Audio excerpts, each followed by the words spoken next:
premature US withdrawal and a Turkish invasion will mean three things. It will mean that the Kurdish people and all the peoples of North and Northeast Syria face ethnic cleansing and a potential genocide.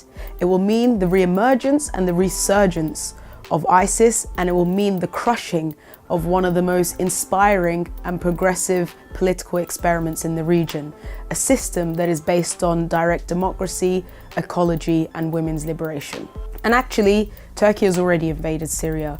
In January 2018, the Turkish army, allied with jihadi forces on the ground, invaded the peaceful city of Afrin, a city home to almost 1 million people that had been one of the most peaceful places during the Syrian civil war.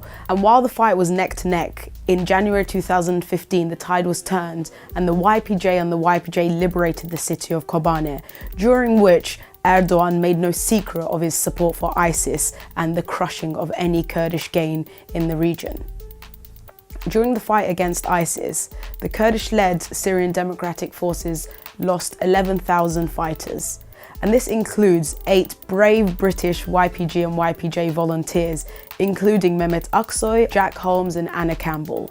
The world owes a huge debt of gratitude to these brave people who fought the evil of ISIS and defeated them and protected humanity and the whole world. But still, why should we care about this in the UK? Firstly, the UK has a huge colonial legacy in the region.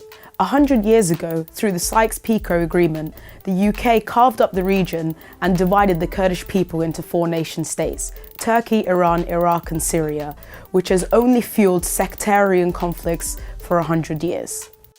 Secondly, the UK has a long history of arms trade deals with Turkey. For example, in 2016, Theresa May signed a £100 million fighter jet deal with Erdogan, which came almost straight after Erdogan razed entire Kurdish cities and towns in the southeast of Turkey to the ground. Thirdly, the UK still maintains a special relationship with the US and is a coalition partner in the fight against ISIS. So allowing a Turkish invasion and a Kurdish massacre in the region will leave the British Parliament and government with even bloodier hands than before.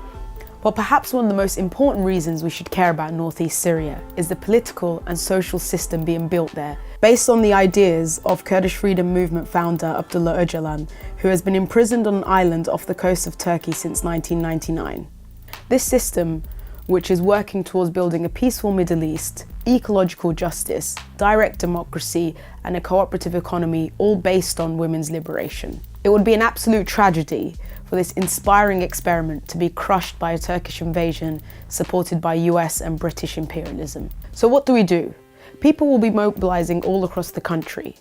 Look out for your local Kurdish community or local solidarity group and get involved in the mobilization and the demonstrations. Follow the hashtag RiseUpForRojava and check out their website for more material. We need to act now.